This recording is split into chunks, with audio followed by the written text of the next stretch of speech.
kill you.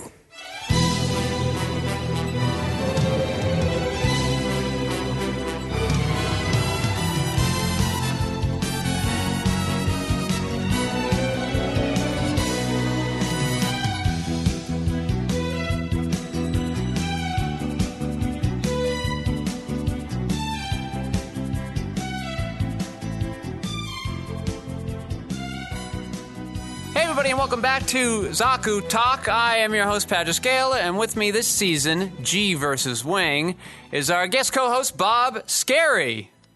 Hi, I'm Bob Skerry. Fun fact about Bob, he's entirely made out of taffy. Well, that's only my dream, Skeyhill. I plan to one day be the Taffy Man, stretchier than thou. But for now, I am a voice actor, or voiceover artist, as I like to call myself. That's the other fun fact. And of course, on our audio boards, we have Lev Van Rensselaer. Thank you for helping us out again today. Double duty once again for Lev Van Rensselaer. So, Baba, what's been going on with you this week? This week, it's been a very happy week. I've gotten my new Audio Technica 4040 mic, and my sound quality sounds great over here. So I've been finally treading through the muck of my own bullshit and am recording. I'm doing more recording now, so that's been good. Also, I meant to tell you this before we aired. I got a bunch of those Cubamajigs to actually start sleeving up cubes that we can play once this whole terror what is it called? Terror plague is done. Those are probably the bigger things I've got right now. What about you, Skeyhill? Nothing too exciting here. I've been putting together sort of this pitch deck for an odd animated project I'm working on that I'm having a tough time selling because the script sort of reads a little odd. So I thought I'd kind of break down the script with some visuals next to each of it into a PowerPoint slide and sort of underline and point to images and things we're sort of pulling from, references we're sort of homaging. So I've been working on that and trying to, and this person I've been working with is in the process of selling either a TV show or just the pilot, which would work as a movie. And I've done some punching up for him to help him get through with that sale to Ellen DeGeneres' company, interestingly enough. Yeah, sure. Nothing that interesting. Not helping to sell a television product to a known celebrity's company. Nope. Well, that's banal. Well, that is in the world of Hollywood and the industry, sort of it kind of is because it just might not sell. She might look at it, or people, I should say, might look at it, pass, and like that's it, and then he tries again. But yeah, but who gets in a position to be able to do that? At least pat yourself on the back once, Skeyhill. Well, let's wait and see if anything comes of it. Literally, shall we? just no, not yet. Thank you. Okay. Well, this week for you all, we have episode 7 of both of our shows, G Gundam and Gundam Wing. So, Bob, would you like to start us off with a quick summary of G Gundam episode 7? We have Prepare to Fight, Desperate Fugitive, or Kurunarakoi, Hishi no Tobosha. Domon goes to Neo Mexico in order to fight the Gundam fighter Chico Rodriguez, but upon arrival, he learns that the fighter has run away and is being hunted by the local authorities. Chico is running away with his dying sister and refuses to fight. Her wish is to stay on Earth. However, should Chico lose, he would have to return to the space colonies with her. Therefore, he has decided to avoid fighting. After Domon helps him avoid the authorities, the fighter agrees to a bout and the fight ensues.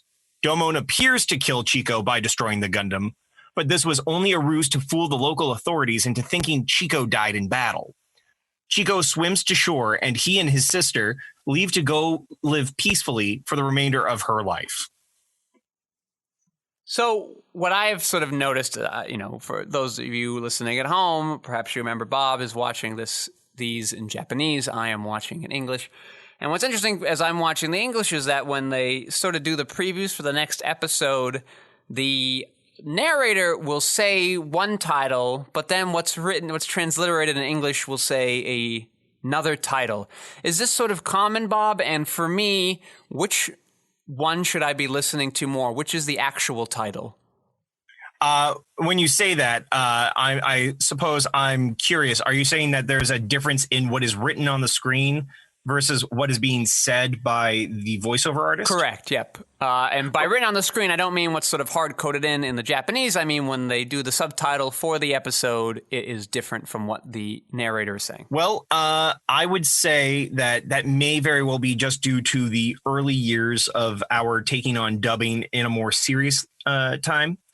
And so when you have these translations between what is shown on the picture side versus what is being recorded, it is likely that whoever was doing the drafts for the script at the time wasn't giving the same printout to whoever was doing it over on the art side.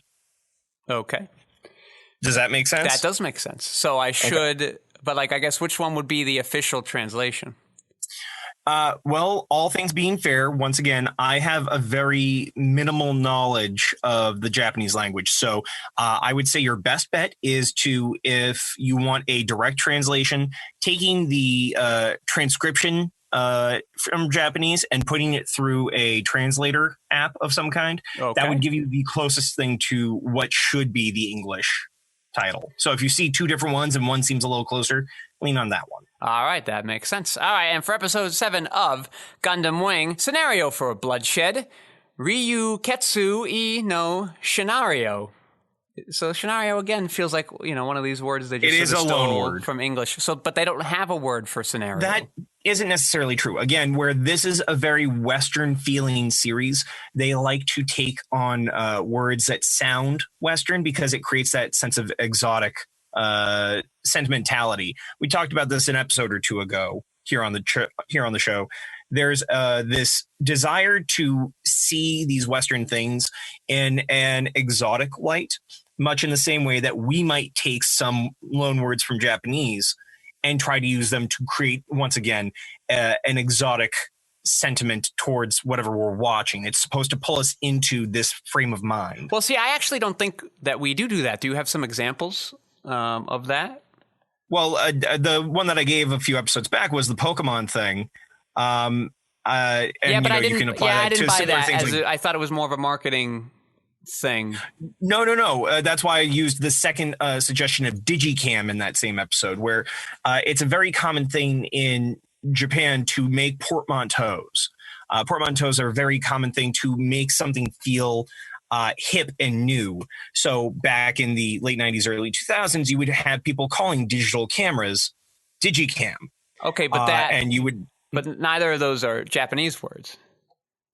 No, but by creating that portmanteau, it takes the word for themselves and it allows them to have something that is like English without it being English. I mean, I don't know, but it is English, isn't it? Are we talking about Digicam? Are we talking about Digicam now? Or are we talking about scenario now? Well, so you asked me about the reasoning behind these different pieces. I'm trying my best to explain it because it is a very large topic, and I can't really summarize it in a handful of sentences. Okay, so now we'll go here into... what do we even call it? The recap. Oh, my goodness. Yes, let's go into your recap, please. The Gundams all gather at the New Edwards base in an attempt to kill higher echelon members of Oz, but discover too late that they've been tricked.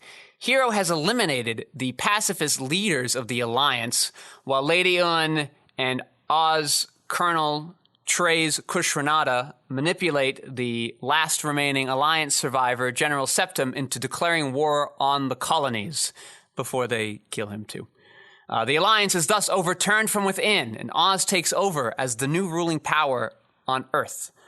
All right, so Babo, the interesting thing about Episode 7 I want to talk about for G Gundam is they have already changed the opening animation, and what is interesting about it to me is I think it looks a lot better. So I don't know why they didn't just start there, because it didn't look like they were actually giving us any new information in there. So I think just start off with your guns a-blazing would be my thought. Well, to your point, a common thing in Japan is to wait until enough information is shared before changing a title sequence.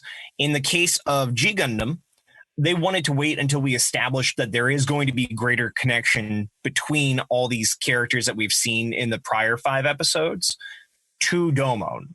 So, notwithstanding the Neros Gundam, you have the other 4 mobile fighters that were involved before Domon had gone through his list. We now see that those other 4 are going to be tied into him somehow based on how he interacted with Neo America's Chibity Crockett this episode. And watching the preview for the next, we see that we're going to see the Bolt Gundam Argo Gulski show up as well. Well, and so, I agree with you that does seem to be sort of their strategy in changing openings, as Gundam Wing will do sort of painfully late because they wanted to wait for something to happen for their second opening sequence when there's not much show left remaining at all. But I guess what was odd to me is that I already knew that he had a connection with them because they were in the first opening sequence anyway, and the Italian guy was not. So since what we're just getting is a different version of the same thing, I don't know, are there more than just the 2, Bob? Like, are there like 7 and they just sort of want to keep us interested and like not get bored? That is an interesting take. I would say that there is going to be a point in which there will be another opening sequence when they also change the opening song. We will have a second theme. But until that point, what they did here, yes, we saw that each of these Gundam fighters existed. But if you take into account the visual nature of this new opening, they're trying to show that they are going to be aligned with each other. Before, it was shown that they were going to effectively be antagonistic, that they were going to be the people that we started our fight with. Now we see that they are somehow or another, in some way, going to try to integrate themselves into Domon's life and vice versa. Well, I guess I didn't have that. It sort of reminded me more of the Gundam Wing opening in that, like, here are your 5 major characters. They're going to team up. And I don't like it in Gundam Wing because I think you could get some more tension out of it with not. But in G Gundam, it feels like it could only go in that direction. Whether, I don't know, based on that first opening and then also just the way the episodes line out. So if they only change it this one time, it just feels odd to me. Like, I don't know what secret they thought they were keeping because it wasn't a very well-kept secret. It's interesting that you say it in that way. I would say that, okay, think about the original Dragon Ball series, right? Yes. Mm-hmm. Okay, like when it was just Goku as a child and not like Super Saiyans and so on and so forth. But if you're going to talk about their opening sequences, I don't know what they are. They never showed them on Toonami. No, well, okay, fair. I guess then it might just be a difference in how the directors chose to disperse the information. And that's, again, I have a good handle on this series and the way that they like to do certain pieces of information over the course of time. But I am by no means an expert on all Japanese media and pure thought process of the Japanese culture. I just happen to have a little more than you. That's true. Okay, well, so now I have some questions again about this episode, and it's not like the Russian episode where I was confused why people were doing things. I think I just missed something in this episode, and it went over my head, or I happened to sort of be writing a note down while something was being said. What does the Mexican government is upset that this Chico guy isn't fighting anybody? Is that what's going on? Yes. So the issue. Yeah. Okay. Well, let me see if I've got it, because I seem to come with you for the same questions each week, and I want to try to get some of this down in my head. They want him to fight because he needs to defeat a certain amount of opponents to make it to the next round. Is that true? That is correct. Okay. And do we know, is there like an actual number, or is it a percentage thing? Like, how does it go? There is nothing stated in the show yet. And even if I did know, I would probably refrain from sharing that information. I think just so fair. We could, keep our minds clear as we're trying to do for each other as we press forward. And so Domon has, at least to our knowledge, defeated one person so far. Up to this point, correct. Just the Italian guy. Just the Italian guy. The other ones he spared or had to call draws, and that's why he got chastised by not Ulube, but Karata. Carrot, yeah. Okay. And so they brought him up. We did that sort of odd kind of hypnosis flashback thing. Gotcha. Okay. But he doesn't want to fight Because his sister's dying, he wants to spend time with her. He recognizes that the only way that he could have gotten his sister down there, because his sister's sick, is to have gone through the Gundam fighter process. Okay. But he knows that if at any point over the course of this next year that he fails, she does not get to enjoy the rest of her time on Earth. Yes. And they would have to go back up to the colony. So instead, what he's effectively done is stolen what is a military machine, hidden it away from that government's military, and is killing or disposing of the fighters that would come to challenge him, so he does not have to fight. So as long as he does not stay on the radar, he can try and live out the next year with his dying sister. Okay, so, and they wanted to come to Earth because they looked at it when they were children and sort of dreamed of the nostalgia of the place they came from, or their people came from. Is that correct? That is correct. They wanted to be able to experience the beauties of Earth, and this is where we're starting to see some of the ecological points that I had made mention of when we first started this concept. Okay. Well, then, yeah. So I guess it was just sort of, I was confused at what the Mexican people wanted and how they were roping in the Maxter pilot.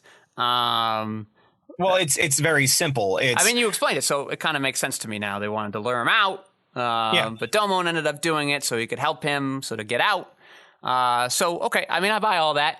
Although as I'm talking about it, I'm thinking like, you know, because they were having trouble with Domon and the Russian guy. I guess not the Russian guy so much, but I'm just thinking like, are there, or will it come up? Because I don't remember, like, how do you not have like 2 or 3 guys in the wing? Like, okay, this pilot's gone missing or gone AWOL. Let's just plug in the next guy and keep on moving. Is there any talk of like backup pilots or people threatening to take people's jobs if they don't do well? So I will say that there is a sort of clause here. Each individual who is selected to represent their country is selected because they are the best within their nation to represent them. To have a second or third runner is typically not seen as an option. It's not that they cannot find another replacement, but they would have to be able to first get a hold of the person who is currently piloting the mech to resign in order to fill in the spot. If they don't have the machine, they don't have the time over the course of the 4 years to just instantaneously come up with a new one. Unless you're a mechanical powerhouse of some kind, the idea of just getting a brand new machine out in the running that is supposed to be a representation of your country and have enough firepower to pull it off, it's not going to happen unless they start doing generic models. And as we've seen, generic models are shit. Okay, so the Chico, he still had his Gundam. Yes. Why did he want to keep it? He was hiding the Gundam so that way there was no way for them to replace him. Well, why doesn't he want to be replaced? The whole point is to be left alone. So if they don't care, if they're only finding him so he can keep fighting, why, I guess... He's only allowed to be on Earth instead of up in the colonies because he elected to be a Gundam fighter. If he resigned from that position on getting to the nation, he has to be deported back to the colony. So he's not allowed to stay on Earth because of whatever the separation is between the colonists in space and the remaining denizens of Earth.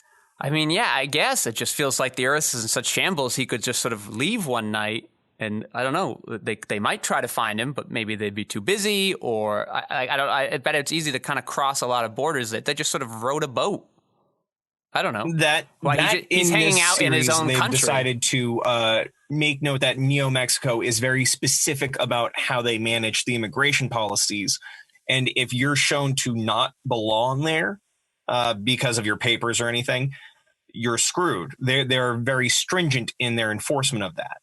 I don't know. So Bob, what are some of the things you liked things you liked and or didn't like about episode 7, which sort of does as we thought, and as you knew, as I thought you knew, sort of start kind of a new chapter for G Gundam.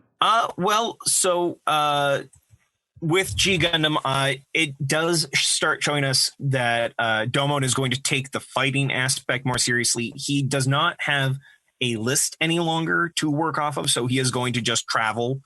As we see at the end of this episode, he's going to go in a more direct line from Mexico through America up to Canada.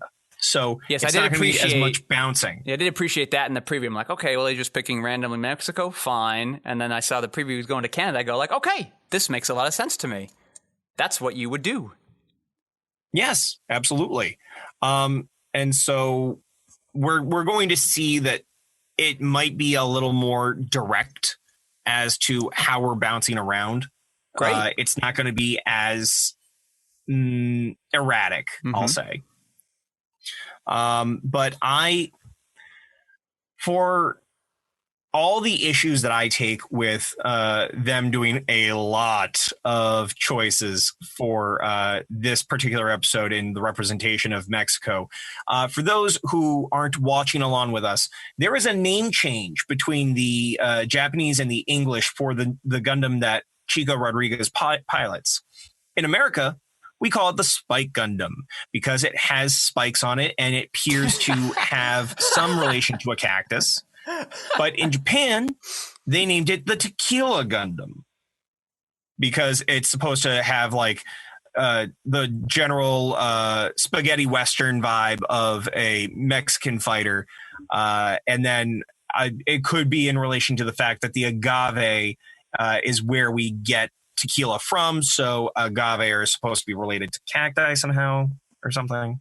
Yeah, I mean, listen, I don't know. I just kept thinking where you're like, the country wants to show off what it stands for. And I think, yes, Mexico is very proud of its tequila, maybe. Not sure. As an aside, skeyhill. Yes. I did a quick peek as to some of these nations that will show up over the course of the series. I want you to pick 3 off the top of your head, and I can confirm or deny if they will show up in the series directly. Okay, let me think here. What are some fun countries? Well, Egypt's got to have a good one, right? In fact, they do. Yeah, that's what I thought. Any of those Balkan states have one, like a Bulgaria or? Well, I'm gonna pick one that you said earlier. We do have a Neo Norway. Okay, fun. I'm interested to see how that's different from the Canadian Gundam. So that will be kind of interesting. And is there like an Iceland? Iceland. No, but I can tell you that besides Greenland, Neo Denmark, we have Neo Sweden. You have Sweden, Norway, Denmark, and Canada? Are they big parts of the thing, or are they just sort of like background Gundams? Well, Neo Canada will show up more than just next episode, I can tell you that. Okay. And Sweden is actually going to become a major player as we get towards the end of the series. Crazy. So is there like an Estonia then, or a Belarus, or what? Do they have like these other little we guys? do have Neo Poland. Yeah, I wonder what they do for Poland. We have Neo Singapore and Malaysia and Portugal. We have Neo Kenya.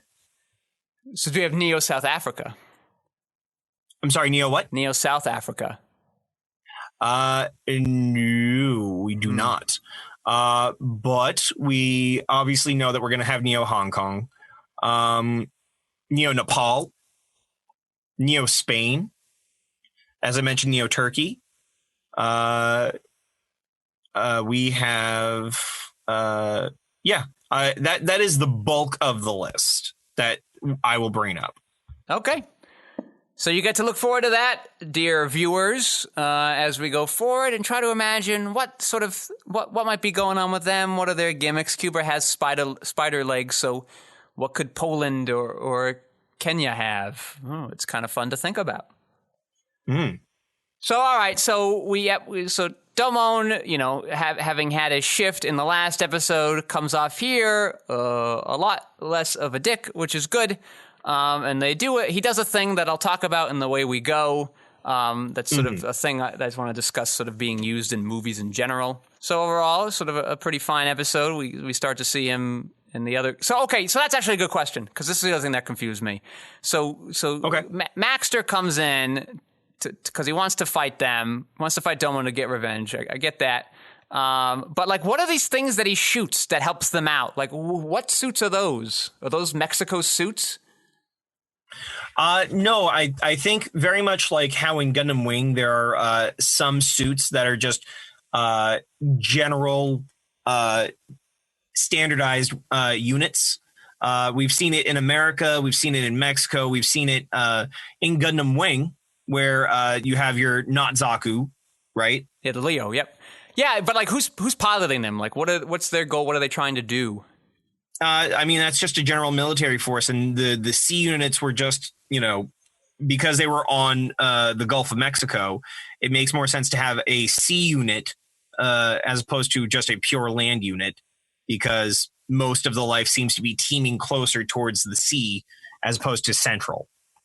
Okay, but like that's the depiction that we've gotten so far. Fine, anyway. but so I guess that one, does that imply sort of a unified Earth government that would then commission these creatures? But two, like, what are they trying to do? Do they want them to stop fighting, and then why? They were trying to apprehend Chico for having been a deserter and take back the machine that is Neo Mexico's military unit. So without having that on hand, they had to start taking it by force in the sea. And that was apparently one of the places they had not looked for the Tequila Gundam. So is this hiding the bay nearby? So this is like like they were sent by like the rules committee, and so they wanted sort of Mexico to be able to participate, and Chico wasn't helping them do that, so they wanted to take the suit back. Is that what's happening? Yeah, it's repossession of Mexico's military technology. That one unit is their only unit that they are seemingly allowed to put into the greater Gundam fight. Okay, but it's sort of, they're being run by this non-national oversight body that's ensuring... No, there's national bodies for each of them. We've seen national bodies in America, now in Mexico, so on and so forth. There are individuals at play that are supposed to be standing for each of the different nations. Okay, so they are the Mexico's machines.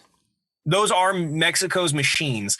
I don't know if those are a UN-based machine or not. Okay, that's fine. Because I only went there because I asked, are they Mexico's machines? And you're like, no. So I misunderstood the question. I thought you meant like, does Mexico have this as their sole unit? No, I see their unit. I just wanted why is Mexico wanted him to fight more? And now he's fighting. Why are they trying to stop the fight? He's finally doing what they wanted. But you say they want to just take the Gundam back and find another pilot that they can rely on. That I buy. Yeah. Ultimately, it doesn't matter. Now I'm on the same page. Ultimately, it doesn't matter because they sort of do the fight in 5 seconds. But I get why they did it that quickly. So that's fine too. So that's, I don't know. That's my takeaway. What are yours from the episode? Well, I will tell you my takeaways in a second. I decided to pull up the thing again to let you know there are more to note, and there was a Neo Iraq. All right, yeah. Neo Iraq is the Scud Gundam.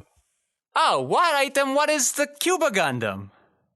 Neo Cuba was the Arachno Gundam. Remember, because we had to be like, why is it a spider when it looks like he has a scorpion? Gundam. Okay, well, that's fine. We'll have Lev edit out the stuff that makes me sound stupid. Which is pretty much all of my discussion of G Gundam so far this episode.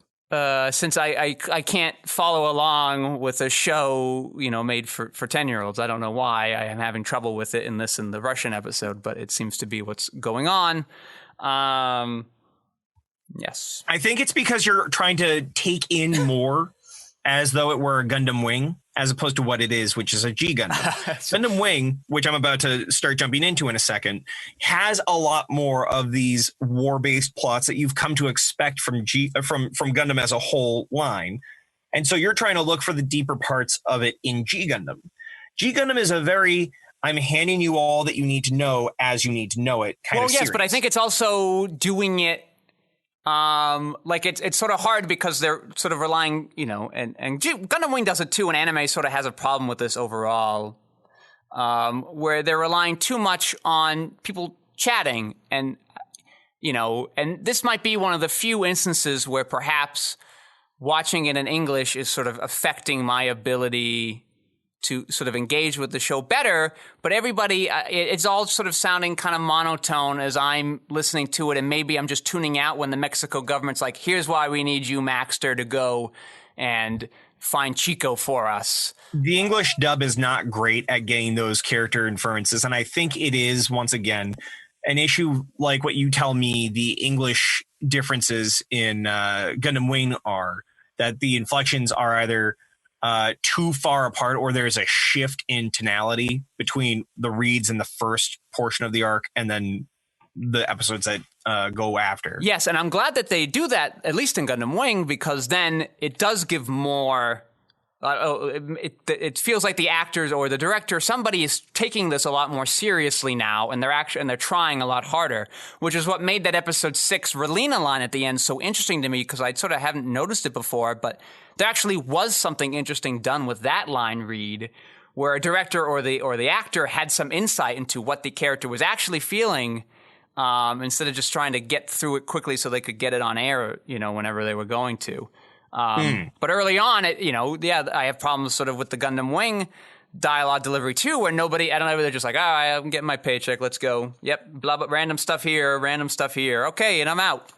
And so normally it's sort of fine, I don't have a problem listening to the English, but everybody, other than sort of these main characters, everybody who's not like this group of, 5 people, and maybe Rain and probably some of the antagonists we're coming to later, like they're all just sort of the same to me. So that's where I'm sort of having issue when somebody's giving this exposition and not doing it, visually, which is weird in the cartoon medium to not take advantage of that as much as you could.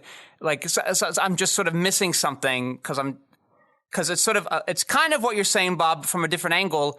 Like, they're coming at it too intellectually, and I'm trying to sort of like take it in more emotionally, and it's not there yet because it's overly carried by dialogue.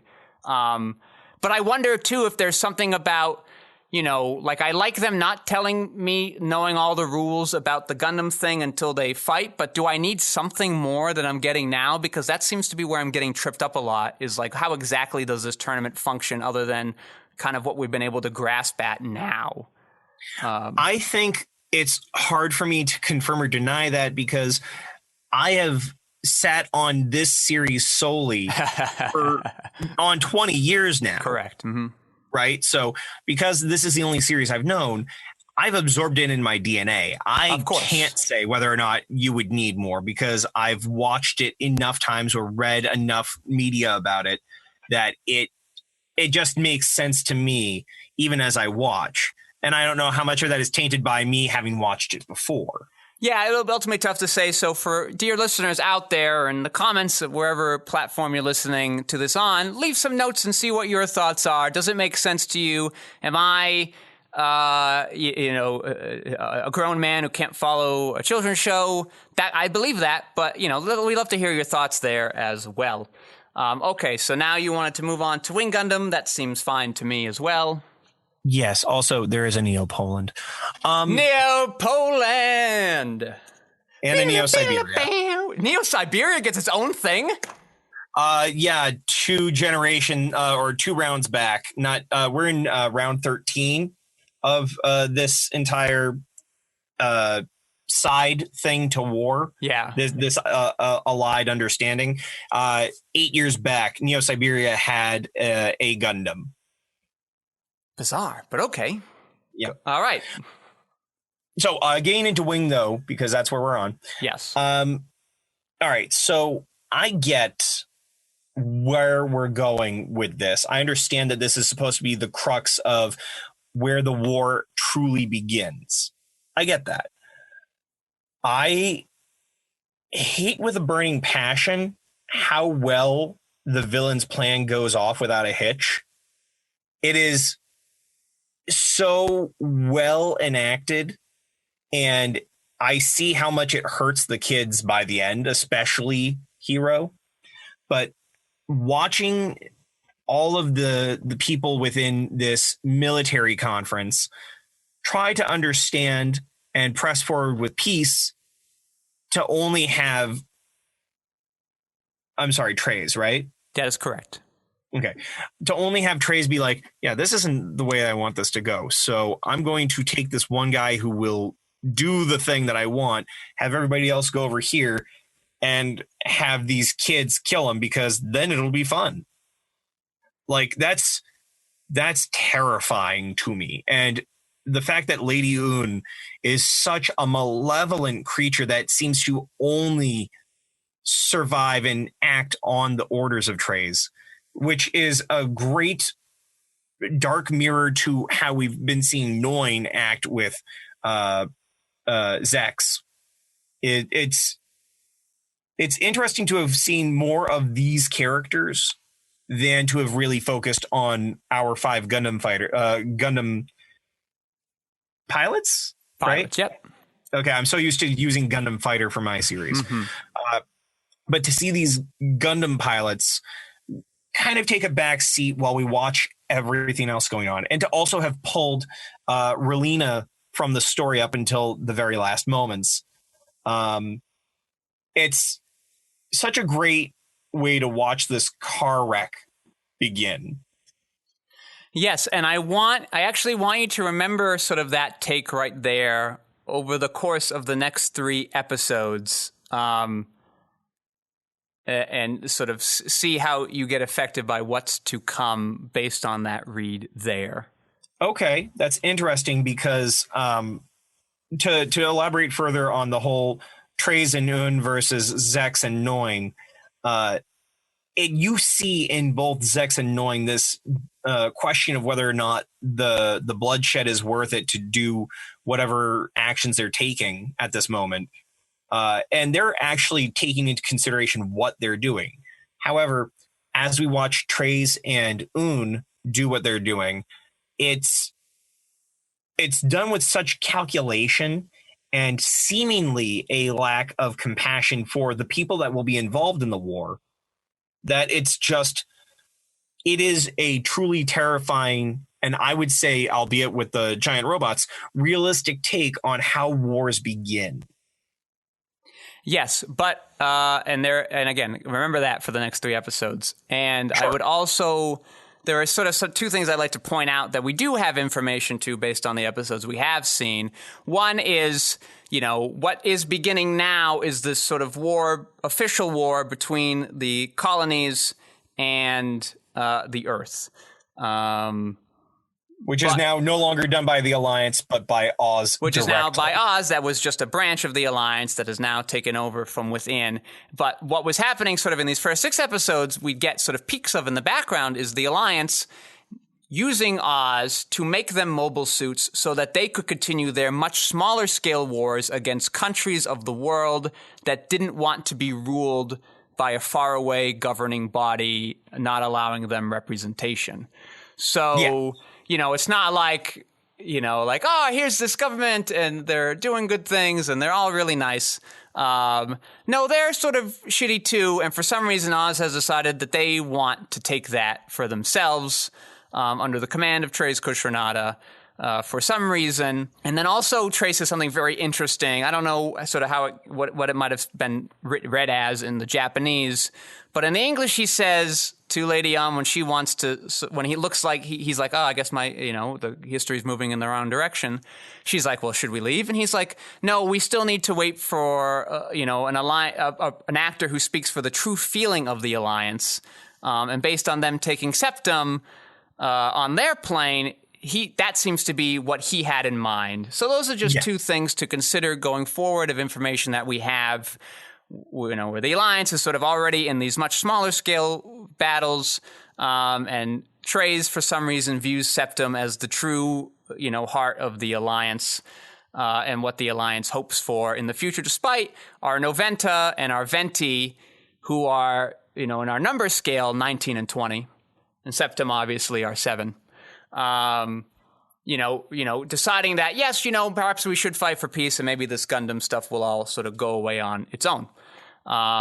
So it's very interesting. And I don't know. And I guess, we're watching sort of Noin and Zex, debate about sort of their, if their actions are worth it in real time because they're going through it. But, this seems to how well this goes out and how well he knows how the Gundam pilots are going to react.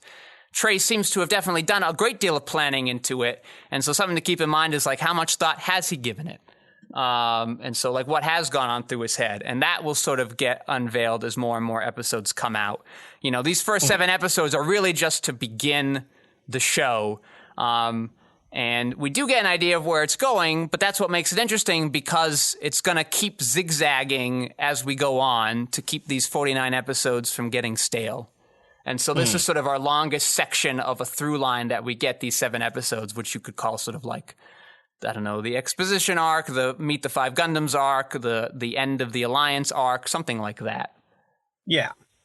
Well, and that's why I think I was getting confused and, not frustrated, but concerned with your take on the first 5 or 6 episodes of G Gundam, because in my opinion, they seem to follow a similar setup process where we're seeing all the war stuff and seeing that there are dissident individuals on either side.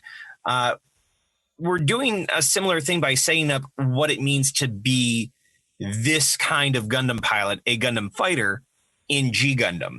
Because this is a completely different world, it does need that time to really place the idea that we are warriors, we're not pilots. You know what I mean?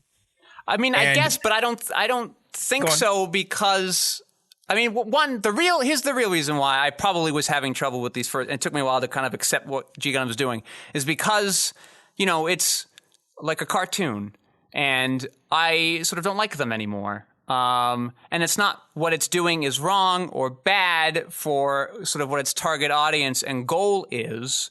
But I don't know. I don't want that anymore. And I know, Wing Gundam is animated too, but it doesn't want to be a cartoon. It just sort of has to be due to contract obligations and technological limitations of the story it wants to tell.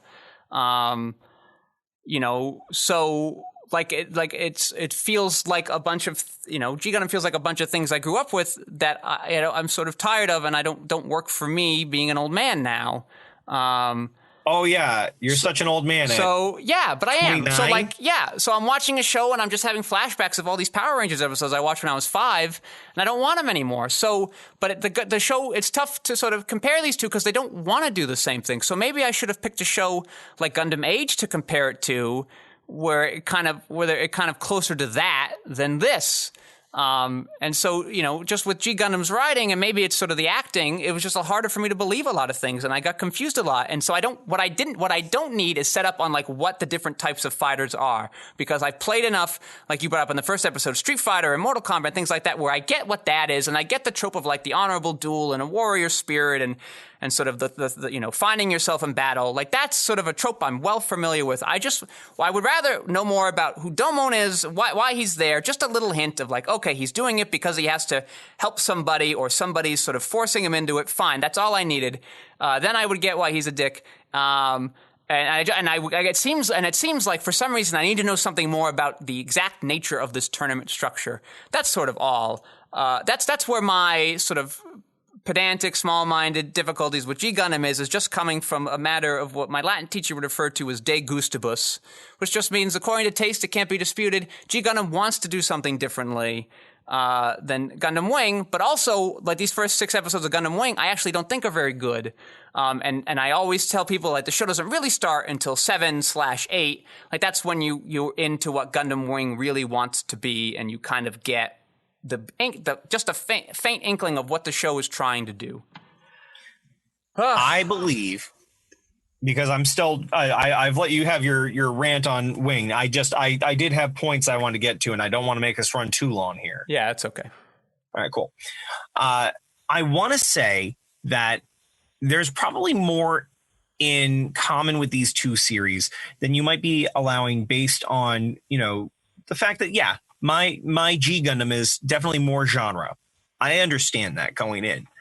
But I believe that no matter the story, especially when working with a franchise, you're going to see a lot of similar story beats throughout.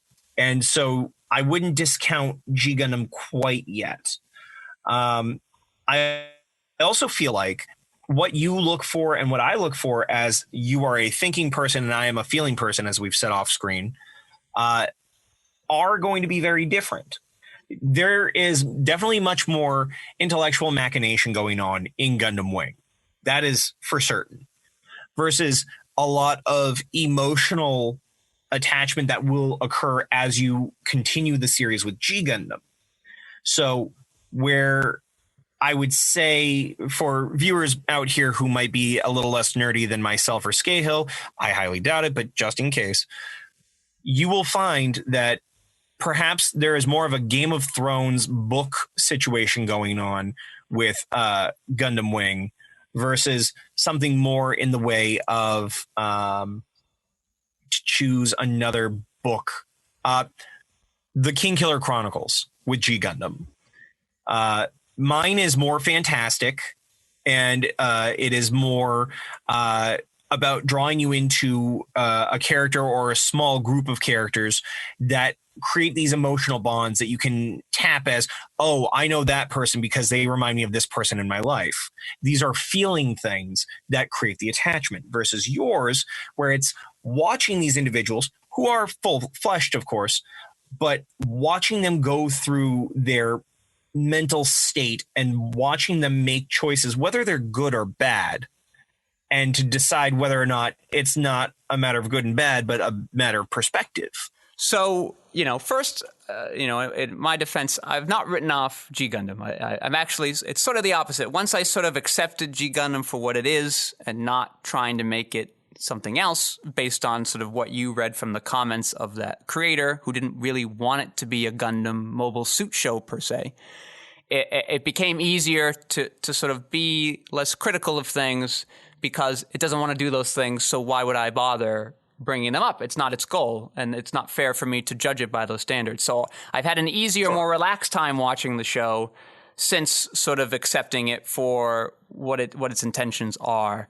And, we sort of talked earlier in the week, Bob, in an off-air conversation, I am a thinky person, you are a feely person, but at the end, and thinking and Gundam Wing being able to sort of play around with one's thoughts is certainly a reason why I've been able to watch it so many times, especially in my younger years. But in the last half a decade, we'll say, as I've sort of gotten more in touch with my emotional side, I still am a person that needs my movies to stimulate me in a way that is more than just intellectual because there's a sterility to it. And and I am more emotionally stimulated by these Gundam Wing characters for reasons I don't fully know yet, which will be sort of the fun thing about going through Gundam Wing again now, looking through this lens. But G Gundam, I'm not. And it's just because of, for me, the cartoonish nature, the tropey nature of it makes it harder for me to believe any of them and to care about them. And as I was watching this sort of standard sort of brother-daughter kind of thing, I get what they were doing. I get what emotional beats they were hoping to hit. But for me, it sort of fell flat. And I won't fully blame the script because I do think that the actors' performances had something to do with it. But it reminded me a lot of an anime that did it better in an episode of Cowboy Bebop. And it's not fair to judge it by that because, again, Cowboy Bebop's doing a different thing and also is just sort of a different creative team behind it that clearly was all at the apex of what they were doing. And internationally, the show was taken seriously, too, by the people who distributed it, and that helped it sort of with its dubbing and things like that. But, that's a show that sort of hit at something more truthful than this, which isn't necessarily going for that. And so it just didn't resonate for me because it's not trying to on that level, but in a level that works in different genres that I've never sort of guaranteed towards because that's the way I emotionally work. It's not that I have a lack of them or don't appreciate them. In fact, my 5 favorite movies sort of stimulate those emotions quite a bit. And my issue, this is sort of a side rant, but my issue with David Lynch growing up was thinking he was an intellectual filmmaker, but what was really going on, and almost too intellectual, and that was my problem. That's why I shied away from him. But what I've sort of learned this last year is it wasn't really that, but that the emotion he was trying to provoke and engage was something I was not yet in touch with, and probably most people who view his art and overly intellectualize it are not in touch with. He's hitting on a very deep and subconscious emotional level, a very empathetic level that can be easy to miss if you're just sort of caught up in how weird sort of everything is. But once I was able to kind of open up that part of myself to me and that empathy of me and sort of, melt into the world and hear it hum, then his movie started to grapple me a lot more emotionally. So that's well, because he definitely relies on a primalistic take. His visuals and his choices are meant to evoke certain parts of your brain that are not meant to speak. They are meant to purely feel. And so I think for those who might not have seen things like Blue Velvet or Mulholland Drive or what have you, if you've seen Twin Peaks and you think of the Black Lodge or the Red Room, because that's how people might see it, you're seeing the three most stimulating colors to the mind and are often recommended for small children, babies, to help develop their intellectual state from a primal space. The red curtain versus the black and white ground are what help to stimulate thought. And the fact that this is where the mind, spirit, soul, being, whatever you want to call it, finds itself being drawn to in that series is something that I would say is based on those primal attempts at communication. In a similar way, that's how I feel about genre.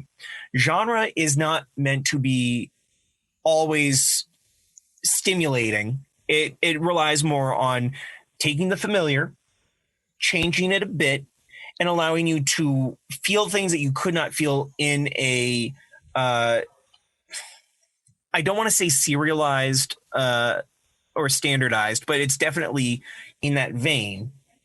You are going through certain motions. You are expecting certain things to come up, but there's different takes on it. And it's a way for people to communicate with these emotions that are used as plot devices. Well, so that's the problem I have with it, is that now necessitates a too intellectual viewership approach to it and sort of melts away some of the emotional immediacy of it. And you bring up some good visuals that David Lynch uses and probably some sound color science behind it. But David Lynch would tell you that none of that was sort of planned. It maybe sort of was lucky and was why he had those thoughts in his head, but his real empathy comes from his characters' interactions. And you could look at his films and be like, well, wait a minute, everybody in his films talks super weird and says a whole bunch of odd things and doesn't do anything I can relate to. And to a degree, that might be true, but I don't know, what's going on there is sort of you're in this world that is now alien to you in the immediate intake of that movie. And you see in Fire Walk with Me, sort of this woman getting murdered in this town where like nothing is making sense anymore, and sort of her choices are questionable, and the way she's responding to people in non sequiturs doesn't make any sense. But you have a woman lost in these cultural forms like genre, and David Lynch's goal is in fact to dispel sort of those things, because that's where we trap ourselves in an identity and in a prescription that takes away the freedom we have to love and be empathetic. So it's almost what he actually is doing by revolting against language and distrusting it the way I came to when I moved from linguistics to film, is because he views it as something that restricts us just as much like culture does. And this isn't to poo-poo genre because he might be sort of too extreme. I only brought up David Lynch because most people would look at art house filmmakers like him, like an Oliver Assayas, or even going back to like a Stan Brakhage and be like, ooh, what does this mean? What did it represent? Sort of the, the Seventh Seal, Ingmar Bergman problem. But these filmmakers, why they were still talking about these films is we didn't care about those things yet, because ideas and culture change over time, and we wouldn't care about these films 50 years later if they were excessively intellectualized, because there's no reason why those films ideas represented would travel from different cultures through different time periods. That's that. I was just going to make mention too. There's a fun fact for you, Skeyhill. Yes. David Lynch pilots the Bob Gundam. Originating out of Twin Peaks, Colorado. That's funny. David Lynch has been... No, it's not true at all. I'm just trying to make fun of the fact that we went on a huge tangent into I'm something sorry, we both appreciate, which is film. David Lynch is teasing me still with this jar that I brought up in the Nerd Corner a few weeks ago. Like now he shows up every couple weeks every couple days in his weather report, and the jar's in his hand. He never mentions it. He's like, "Well, the sky's looking cloudy today, but I bet it will burn up in the afternoon." And then he'll just look at the camera and be like, "I'm thinking about fish today, sardines in particular." And then he'll go back to the window and be like, "Yes, and then I think it should be about 70 the rest of the day, so have it." And like, the weather reports are getting bizarre. One time he told me about, a dream he had of a past life where he was a German soldier in World War II, and he had to lie about his age so he can enlist, but he died on D-Day, and his last thoughts of were his mother. The weather report's gotten crazy this corona quarantine, Bob. So it makes me wonder, Yes. and then we're going to get back on task. Yeah. It makes me wonder if he has discovered in his time looking at YouTube, there are a lot of people that like to create these films, these series on their channels that have little bits of information strewn without. So that way code breakers that have rallied around these sorts of things can start deep diving and try to piece things together into a larger cipher and understand what he's actually trying to say in that moment.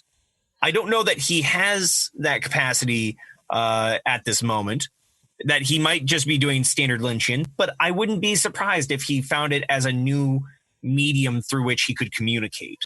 Yeah, I don't know. That would be fun. I could see that. But I could also see sort of a Lynch who doesn't know what's on YouTube, and he just has like a personal assistant or like a production assistant. Somebody's like, "Hey, you got to put out content every day. People miss your weather reports from like 8 years ago or something." I don't know. But you're right. We have detailed long enough, Bob. So let's move on to the way we go. Let's talk about sort of what these episodes this week made us think of. And so what I was alluding to earlier in the G Gundam episode is seeing G Gundam. Domon in G Gundam. He sort of wakes up after being rescued by Chico's sister. He sees her asleep at a desk. He goes and puts a blanket over her. And that signals to us that, he's a nice guy. He sort of cares about her well-being. There might be an element of gratitude there as well for what she did, which is a good character note to give us now. But, it reminds me, but it's something I've seen a lot in movies. And on a personal level, I don't want someone to put a blanket on me if I did not put a blanket on myself. I find that to be invasive, and I acknowledge that's very weird of me to do. But that's not sort that of weird. my feeling. But also then on a macro level, it reminds me a lot of sort of like the slow clap, like these sort of gestures that we've sort of shorthand into a vocabulary, that lets us know what is actually going on in his head.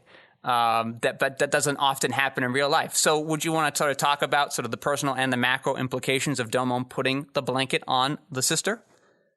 I mean, I sure can. I mean, I do believe that it is as simple as you've depicted. It's a level of gratification, rather gratitude. Sure. But like, would you, on a personal level, would you want a blanket put on you, or have you ever thought to put a blanket on somebody else? And then on a macro level, like, are these, sort of, let's call them cliches, but not with sort of a negative connotation because they are helpful.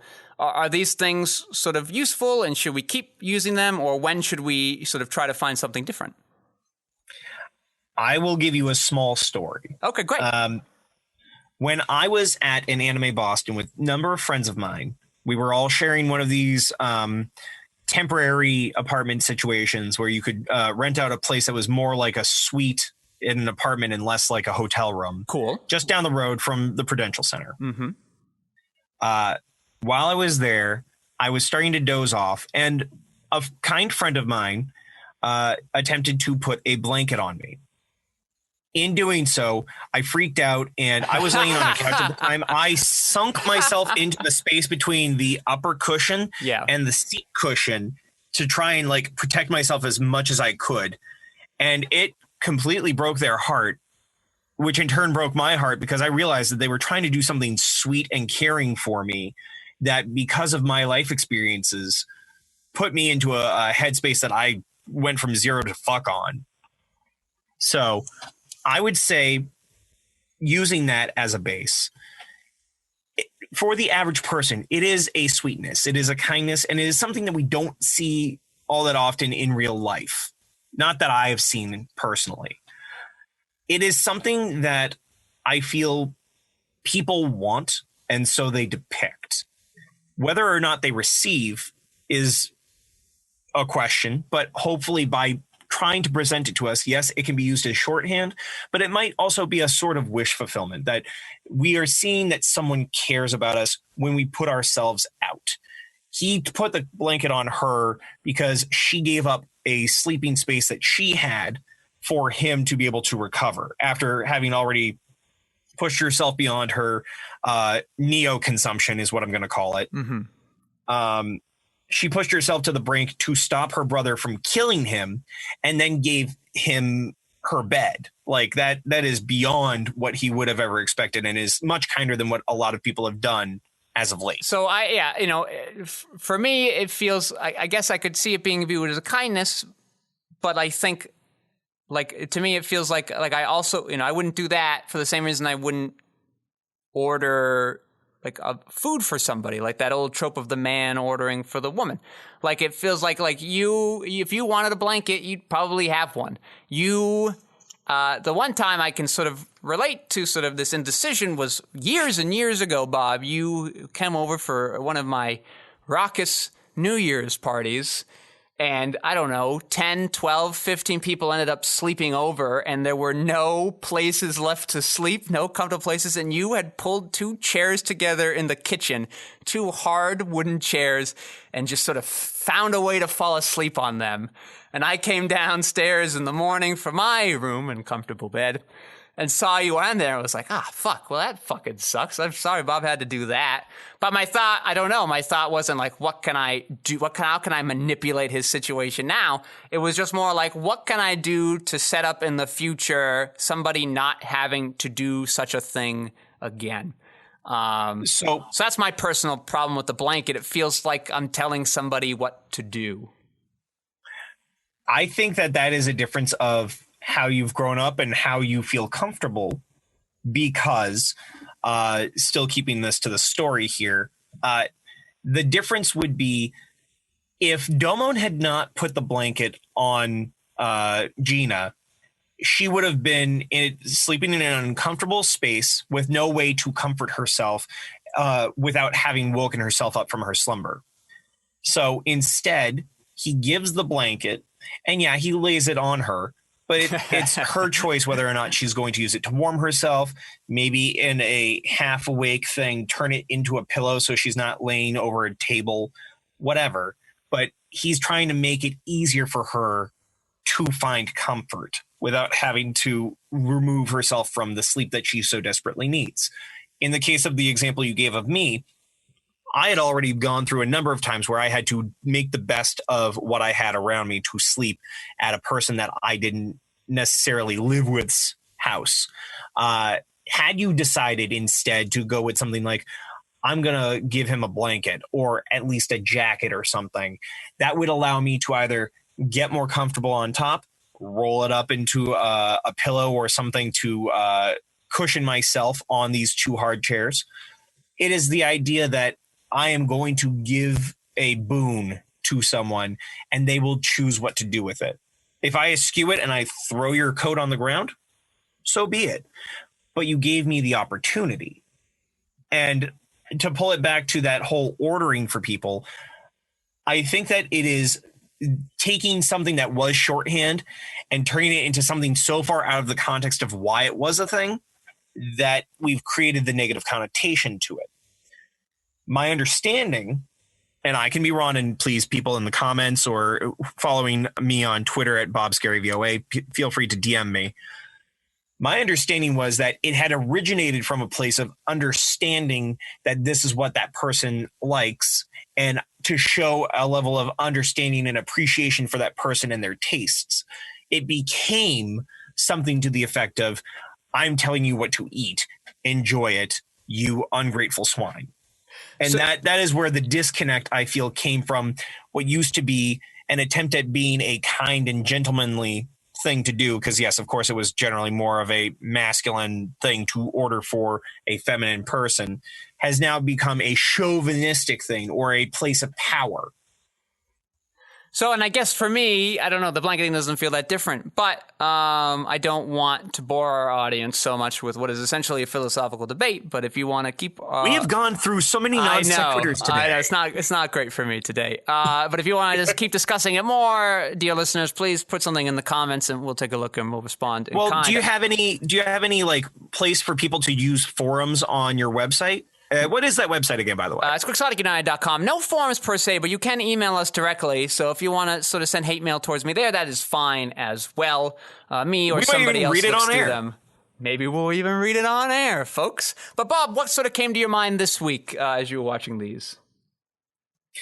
So with G Gundam, I would say that the blanket thing was the furthest thing from my mind. Of course. What was interesting to me was I don't recall whether or not the old shopkeeper that we see at the beginning of the story and interjects himself into the situation towards the latter half of the story shows up again at all, but he just seems to be willing to help out these people who are in need. And I thought that was that could be an easy Deus Ex Machina to incorporate another person who can help into the situation. But I choose to look at it instead as someone who offers kindness to a shopmate, we will say, seeing as Chico seems to sell jaws of sharks at his stand. So I thought that was interesting. And to see that Gina, with all her heart, does not want to see all this pain go to people just that way. Chico, in his emotional ineptitude, just ignores what he thinks his sister wants versus what his sister actually wants. And it takes him losing the robot arms and feeling that pain through his suit to realize, oh, right, listen, got it.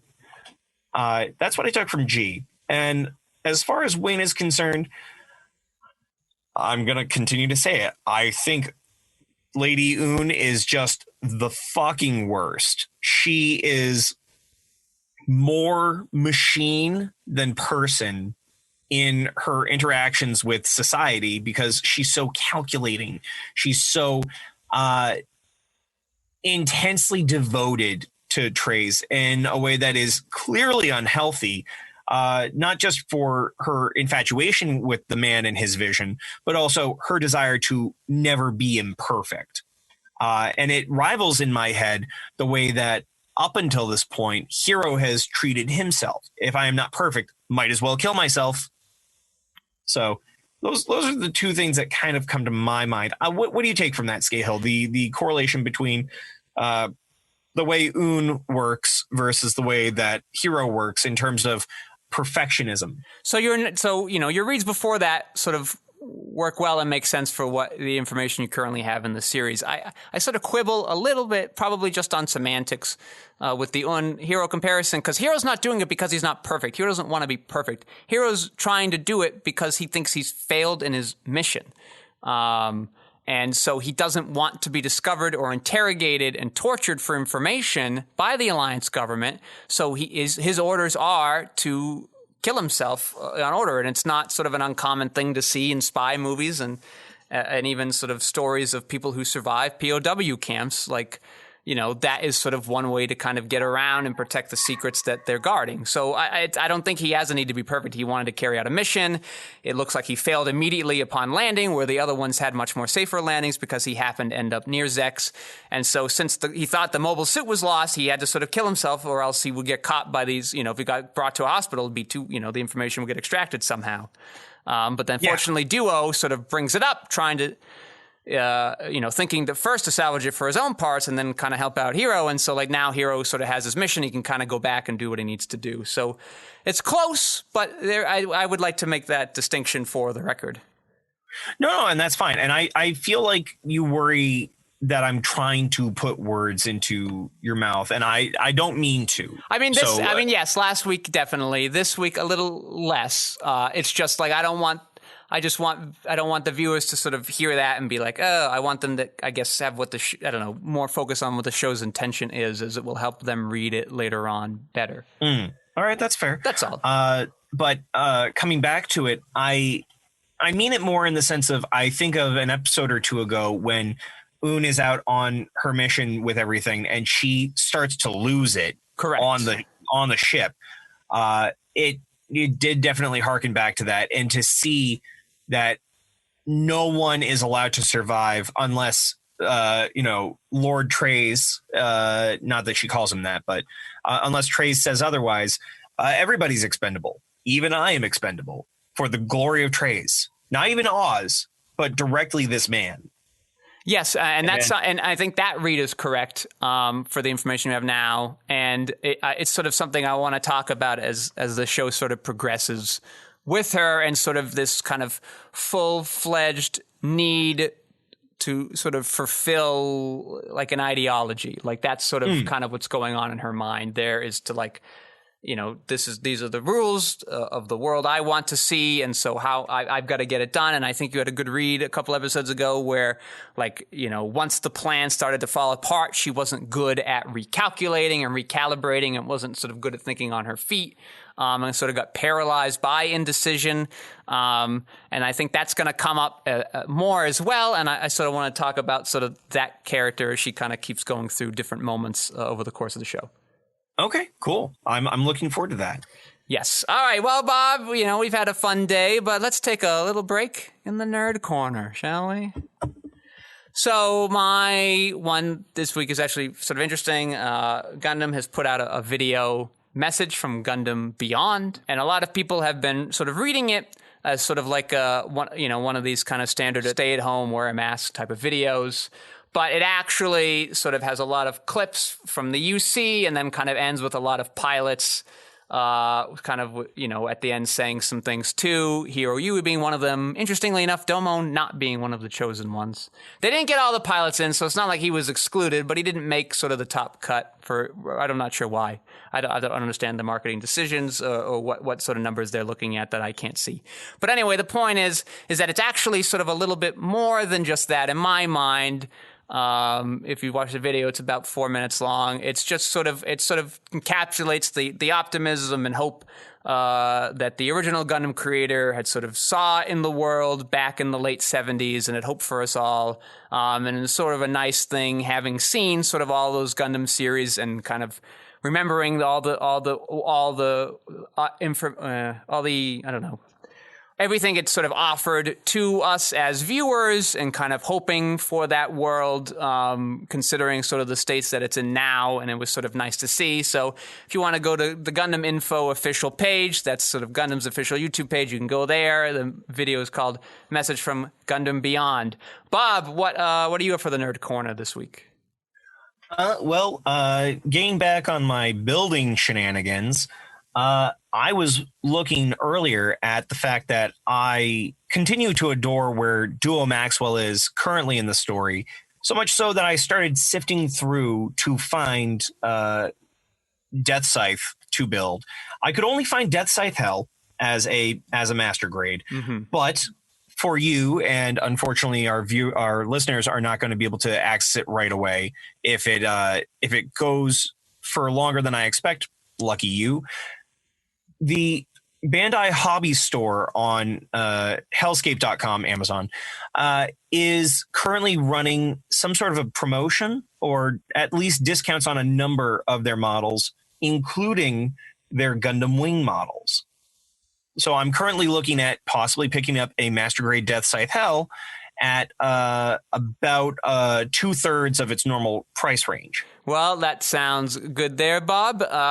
Check out that website. If the deal is not there, sign up for their mailing list. I'm sure they'll have plenty more in the future on other series that you also enjoy. Well, Between that and Bluefin, I should also head nod to them, because not only are Bluefin a great company to bring exports to the United States, they are also helping to finally bring Kamen Rider toys here to the United States. So if you are a fan of Tokusatsu as much as you are Gundam, I know I am, help yourself out, help this entire fandom out, and go to Bluefin. All right. Well, thank you for those plugs, Bob. Now, do you have any personal plugs for yourself? I always do. You are welcome to go ahead to bobskerryvoa.com. That's BOBSKERRYVOA.com. You can see the slow progression of where my website was to where we are going. You can listen to my current demos, and I'm going to be re-recording some of those demos as well as some new ones. I'll be doing blog posts besides here and there, so swing on by, or you can check me out on Twitter, Twitch, Instagram, and a bunch of other places as Bob Scary VOA. All right. Thank you, Bob, for joining us this weekend, this season. Thank you, Lev Van Rensselaer, for turning those knobs and pushing those dials. I am your host, Patrick Scale. You can find my features, documentaries, short films, animations, video essays, and more at quixoticunited.com, plus those social media things. I think we have them all by the same name as well. Thank you all for listening. Bob, tell the audience what kind of grass grows in your yard. A bunch of different kinds that are not native to America because lawns are bullshit. I am a lawn activist.